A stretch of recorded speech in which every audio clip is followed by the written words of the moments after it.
களப்போராளிகளுக்கும் கலை போராளிகளுக்கும் ஊடக நண்பர்களுக்கும் குறிப்பாக இந்த மாதிரி நிகழ்ச்சியில் காண முடியாத முகங்கள், மனிதநேயத்தின் உச்சம் மார்க்சியம்.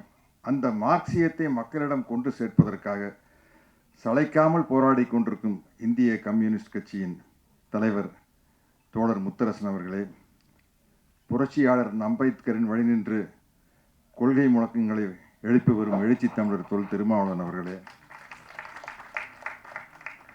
பேசிவிட்டு சென்ற அன்பு தம்பி தமிழக வாழ்வுரிமை கட்சி தலைவர் வேல்முருகன் அவர்களே, மற்றும் இங்கு இருக்கும் கலைத்துறையை சேர்ந்த நண்பர்கள் அனைவருக்கும் என்னுடைய முதல் கண் வணக்கத்தை தெரிவித்துக் கொள்கிறேன்.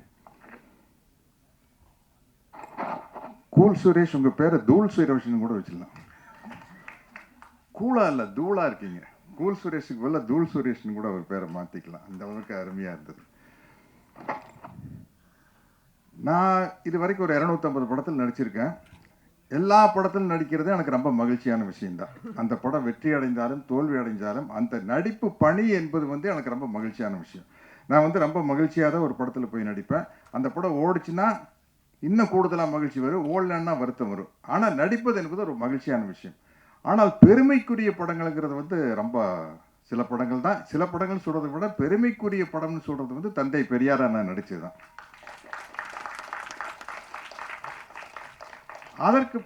அதுக்கப்புறம் சில பெயர்களை தாங்கி நடிக்கும் போது ரொம்ப மகிழ்ச்சியா இருக்கும். அதாவது படத்து கதைக்கும் புரட்சி தலைவர் எம்ஜிஆர் அவர்களுக்கு எந்த சம்பந்தமும் இல்லை. ஆனால் எம்ஜிஆர் மகன் அப்படிங்கிற படத்தில் நான் தான் எம்ஜிஆர், அந்த படத்தினுடைய கதைப்படி. அதே மாதிரி தோழர் சேகுவாரா கூட என்ன எந்த வகையிலையும் ஒப்பிட்டு பார்க்க முடியாது. அப்படிப்பட்ட ஒரு ஒப்பற்ற புரட்சியாளர் தோழர் சேகுவாராக இருக்கவே முடியாது. ஆனால் அந்த பேரில் நடிக்கிறது எனக்கு மிகப்பெரிய மகிழ்ச்சி. ஏற்கனவே யாரோ சொன்னாங்க தோழர் சேகுவாருடைய கெட்டப்பில் நான் நடிச்சிருக்கேன். புரட்சிக்காரன் அப்படின்னு ஒரு படம், நம்ம வேலு பிரபாகரன் அவர்கள் தயாரித்த படத்தில் நான் தோழர் சேகுவார கெட்டப்பில் நடிச்சிருக்கேன். அதே தான், புரட்சிக்காரன் படத்தில் தோழர் சேகுவாரா கெட்டப் நடிச்சிருப்பேன். இந்த தோழர் சேகுவாரா அப்படிங்கிற டைட்டில் நடிக்கிறது எனக்கு ரொம்ப சந்தோஷமான ஒரு பெருமையான விஷயம். இந்த படத்தினுடைய தயாரிப்பாளர் அனீஸும் இந்த படத்தினுடைய இயக்குனர் அலெக்ஸும் என்னை பார்க்க வந்தப்போ சொன்ன விஷயம் எனக்கு அப்படியே புல்லரிச்சிருச்சு. அவ்வளோ மகிழ்ச்சியாக இருந்தது. இந்த கதையை எழுச்சி தமிழர் தம்பி திருமாகிட்டையும் திராவிடர் கழக தமிழர் தலைவர் ஆசிரியர் வீரமணியா கிட்டையும் போய் இப்போ கதையை சொல்லி இதில் இந்த தோழர் சேகுவாராங்கிற டைட்டில் ரோல் அந்த படத்தை இந்த காலேஜினுடைய ப்ரொஃபஸராக நடிக்கிறதுக்கு யார் இருந்தால் சரியாக இருக்கீங்களா, தம்பியும் சரி ஐயாவும் சரி சத்யராஜ் தான் கரெக்டுட்டாங்க. அதுக்காக உங்களுக்கு ஒரு மிகப்பெரிய நன்றியை எழுச்சி தமிழர் அவர்களுக்கு இந்த நேரத்தில் நான் கூறிக்கிறேன். ஏன்னா அது நடிப்பாக இருக்காது, அது உள்ளார்ந்து வர்ற ஒரு செயலாக இருக்கும். அப்படிங்கிறதுனால என்ன சொன்னது எனக்கு ரொம்ப மகிழ்ச்சியாக ரொம்ப பெருமையாகவும் இருந்தது. எனக்கு இவங்க இந்த சென்சாரில் வெட்டப்பட்ட காட்சிகளெல்லாம் இங்கே போட்டு காட்டினாங்க. இந்த எல்லா காட்சியும் படத்தில் இருக்குது, ஆனால் வசனங்கள் வேறு. நான் மறுபடியும் அதில் ரீடப் பண்ணி வேறு வசனங்களில் சென்சாரினுடைய விதிகளுக்கு உட்பட்ட வசனங்கள் தான் இந்த காட்சிகள்லாம் வருது இல்லையா. அதனால தான் அதுக்கு நம்ம சென்சார் சர்டிஃபிகேட் கொடுத்துருக்காங்க. அதனால் அதை இந்த படம் செப்டம்பர் 20ஆம் தேதி வெளியாகிறதுல ஏதாச்சும் தடங்கள் வந்துடுமோன்னு விநியோகஸ்தர்களோ திரையரங்கு உரிமையாளர்களோ பயப்பட வேண்டிய அவசியம் இல்லை. சென்சாரில் என்ன சொன்னாங்களோ அதை மாற்றி பண்ணியாச்சு இல்லையா. ஏன்னா இது பராசக்தி காலத்திலேருந்து இருக்குது, வேலைக்காரி அண்ணா காலத்தில் இருக்குது. அண்ணா எழுதின வேலைக்காரிலிருந்து கலைஞர் வசனம் எழுதின பராசக்தியிலிருந்து இந்த மாதிரி பிரச்சனைகள் இருந்துக்கிட்டு தான் இருக்குது. அமைதிப்படையில் இருந்தது. வேறம் புரியுது படத்தையே தடை பண்ணாங்க. அந்த படத்தை அப்போ முதலமைச்சராக இருந்த புரட்சி தலைவர் எம்ஜிஆர் அவர்கள் தான் அந்த படத்தை பார்த்துட்டு இயக்குனர் பாரதி ராஜா அவர்களை கூப்பிட்டு நீ தியேட்டர் எடு நான் பார்த்துக்கிறேன் அப்படின்ட்டாரு. அப்படி வெளிவந்த படம் தான் வேறம் புரியுது. அந்த மாதிரி இந்த பல சிக்கல்கள் உள்ள படத்தில் நான் நடித்த எனக்கு ரொம்ப அனுபவம் இருக்குது. இந்த படம் நடிக்கும்போது தம்பி அலெக்ஸை பார்த்தப்போ எல்லாருக்கும் நான் தோழர் முத்தரசன் சொன்ன மாதிரி ஒரு சின்ன பையன் அப்படின்னு தான் நினச்சோம். ஆனால் நான் நடித்த காட்சிகளை பற்றி தான் எனக்கு தெரியும். ட்ரைலர் பார்க்கையில் தான் எனக்கே பிரமிப்பாக இருக்குது. அலெக்ஸ் அவ்வளோ அற்புதமாக நடிச்சிருக்காரு. அவ்வளோ அருமையாக அவ்வளோ ஆக்ரோஷமாக சண்டை காட்சிகளில் அதாவது தன்னுடைய வாழ்க்கையில் இந்த பாதிப்புகளெல்லாம் நடந்திருக்குது. அந்த கோபம் அங்கே தெரியுது. விடுதலை சிறுத்தைகள் கட்சியினுடைய முழக்கம் இருக்குது, அடங்கமுறை அத்துமீறு அப்படிங்கிறது அந்த வலியும் வேதனையும் தெரிஞ்சாதான் அது நடிப்பில் வரும். இல்லாட்டி அது சும்மா ஒரு நடிப்பாக போயிடும். அந்த வலியும் வேதனையும் தெரியுது. அப்புறம் என்ன இந்த படத்தில் புதுசாக ஒரு சின்ன பிரச்சனையை கொண்டு வந்தாங்க என்கிட்ட. நீங்கள் இந்த படத்தில் பாட்டு பாடணும் அப்படின்னு. பாட்டு பாடணும் என்ன? இல்லை வார்த்தையே வந்து அடங்க மறு அத்துமீறுன்னு வருது அப்படின்னு எனக்கு ஒரு சந்தோஷம். நல்லா பாடிட்டேன்னா விடுதலைகள் சிறுத்தைகள் கட்சியினுடைய எல்லா மேடைகள்லாம் அந்த பாட்டு ஒதுக்கலாம். அப்புறம் எனக்கு என்ன பயன்னா, பாட்டு எப்படி நான் பாட்டுன்னு நான் எம்ஜிஆர் ரசிகன் தானே. எனக்கு இது இது பொது உடைமை சம்பந்தப்பட்ட பாடல்களாக இருக்குது. அவர் பாட்டு எல்லாமே ஹை பிச்சில் தான் ஆரம்பிக்கும்.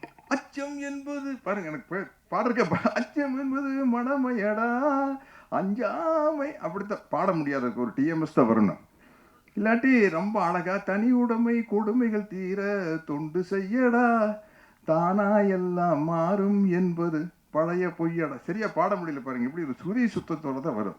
பாடணும்னு நான் சொன்னேன், எனக்கு இந்த மாதிரி எல்லாம் பாட முடியாதுங்க, ஏதோ ஏன் லெவலுக்கு ஏதாச்சும் ஒரு இருந்தால் பாடலாம் அப்படின்னா. எப்படி அப்படின்னா, நல்ல ரஃபாக நம்ம தம்பி அருண்ராஜ் காமராஜ் பாடிக்காங்க, நெருப்புடா நெருங்கடான்னு பாடிடலாம். இல்லாட்டி ரொம்ப சாப்பிட்டா அண்ணே அண்ணே சிப்பா என்னென்ன பாடிடலாம். நீங்கள் எங்கேயாச்சும் கொண்டு போய் அச்சம் இருந்தது மடமேடா ரேஞ்சு குட்டுறாதீங்க அனி சார் அப்படின்னா, நீங்கள் வாங்க நாங்கள் பார்த்துக்கிறேன்னு சொன்னாங்க. அங்கே போனால் அதை விட கஷ்டமாக இருக்கு. நான் எவ்வளோ சிரமப்பட்டு பாடியிருக்குங்க தம்பி திருமாவர்களே, நீங்களே பார்த்தீங்களா? அதாவது எனக்கே அதை பார்க்கல, அடக்கபரு அத்துன்னு சொல்லிட்டு பாடும்போது ஏன்னா அப்படித்தான் பாட முடியுது அந்த பாட்டை. ஆனால் ரொம்ப ஒரு பாட்டை வந்து ஒரு பெருமைக்குரிய பாடலாக, ஒரு புரட்சிகரமான கருத்துக்கள் நிறைந்த பாடலாக பாடுறது வந்து எனக்கு ரொம்ப மகிழ்ச்சி. எனக்கு அந்த பாடலில் ஒரே ஒரு குறைதான் இருந்தது. இதையெல்லாம் இந்த அக்கிரமங்கள் நடக்கும்போது வருவான் புரட்சி தமிழனேன்னு என்னை காட்டுறாங்க. நான்லாம் ஒரு புரட்சி தமிழன் இல்லை, தமிழன். புரட்சி தமிழன் கிடையாது. அந்த புரட்சி தமிழன்கிற பட்டம் இங்கே தோழர் முத்தரசன் அவர்கள் விரும்பினாலும் விரும்பாட்டி பொருந்தும், எழுச்சி தமிழருக்கும் பொருந்தும், தம்பி வேல்முருகனுக்கு பொருந்தும். பட் அது வேற எங்கேயோ போயிடுச்சுன்னு நினைக்கிறேன். இன்னும் இருற மாதிரி. சரி பரவாயில்ல, என்ன அது என்ன இல்லை, அதனால ஒன்றும் பரவாயில்ல. அது ஒரு மகிழ்ச்சியான விஷயம்தான். என்னன்னா இந்த படத்துக்கு வந்து இந்த மாதிரி படங்கள் ஓடும்போது ஒரு பெரிய சமூக மாற்றம் ஏற்படும். அது காரணம் வந்து நீங்கள் பராசக்தியிலேருந்து பார்த்துக்கிட்டு இருக்கீங்க. பராசக்தியிலேருந்து நாரோடி மன்னன் வரைக்கும், வேடம் புரியுது, அமைதிப்படை எல்லாம் வந்து இந்த சமூக மாற்றத்துக்கு மிக முக்கியமான படங்கள். அந்த மாதிரி படங்கள் இப்போ நிறைய வர ஆரம்பிச்சிருச்சு. தம்பி பா ரஞ்சித்துடைய படங்கள், மாரி செல்வராஜ படங்கள், வெற்றிமாறனுடைய படங்கள், அதெல்லாம் வந்து பிரமாதமான சமூக கருத்துக்களை கொண்டு வராங்க. அந்த வகையில் இந்த படம் வந்து இதில் வந்து என்னதான் சென்சார் வெட்டி இருந்தாலும், இந்த வசனங்களை மாற்றி இருந்தாலும் சொல்ல வேண்டிய கருத்துக்கள் மக்கள்கிட்ட போய் சேரு அப்படிங்கிற மாதிரி இருக்குது. ஆமாம், ஏன்னா வந்து சில சமயத்தில் அதான் வாத்தியார் படம், எம்ஜிஆர் படத்தில் வந்து புரட்சி தலைவர் படத்தில் உதய சூரியனின் பார்வையிலே உலகம் விழித்து கொண்ட வேலையிலேன்னு பாடியிருப்பார். அதை சென்சாரில் வந்து உதயசூரியன் சொல்ல முடியாது, சொல்லக்கூடாது, அது வந்து திமுகனுடைய சின்னம்னு அதை சென்சாரில் கட் பண்ணி உதயசூரியனை புதிய சூரியன் மாற்றிருப்பாங்க. இருந்தாலும் மக்கள் மனசில், எங்கள் மனசுல எல்லாம் உதயசூரியன் போய் தான் பதிஞ்சது. மேடையில் முழங்கு அறிஞர் அண்ணா போல்னு பெற்றால் தான் பிள்ளையால் நல்ல நல்ல பிள்ளைகளை நம்பி இந்த நாடே இருக்குது தம்பியில் பாடியிருப்பார். அதை மேடையில் முழங்கு அறிஞர் அண்ணாங்கிற வார்த்தையை மாற்றி மேடையில் முழங்கு திருவிக்கா போல்னு சொல்லியிருப்பாங்க. இருந்தாலும் படம் பார்க்கல தெளிவாக தலைவருக்கு ஒரு க்ளோஸ்அப் வச்சு அந்த வார்த்தைகள் வரும்போது அறிஞர் அண்ணாங்கிற வார்த்தை தான் மனசில் போய் பதியும். அதனால் வந்து இந்த படத்தில் வந்து எல்லா விதமான சட்ட சிக்கலையும் தீர்த்து சென்சார் சர்டிஃபிகேட்டு வாங்கி செப்டம்பர் 20 இந்த படம் வருது. அதனால் வந்து இப்படிப்பட்ட ஒரு துணிச்சலான ஒரு கொள்கை கூட்டம் சினிமாவுக்கு வரணும், தொடர்ந்து வந்துக்கிட்டே இருக்கணும். ஏன்னா வந்து சினிமாங்கிறது ஒரு கலை அம்சம், பொழுதுபோக்கு அம்சமாக இருந்தாலும் கூட ரஷ்யாவின் புரட்சியாளர் தோழர் லெனின் முதற்கொண்டு கலை வடிவத்தை ஆதரிச்சுக்கிறாங்க. கலை வடிவத்தின் மூலமாக ஒரு புரட்சி மக்களிடம் மிக தெளிவாக மிகச் சிறப்பாக சென்றடையும் என்பதில் ஆணித்தனமான நம்பிக்கை களப்போராளிகளுக்கு இருக்குது. அதற்கு துணை நின்ற தம்பி அனீஸ் அவர்களுக்கும் அலெக்ஸ் அவர்களுக்கும் என்னுடைய மனமார்ந்த வாழ்த்துக்களை கூறிக்கொண்டு விடைபெறுகிறேன். நன்றி, வணக்கம்.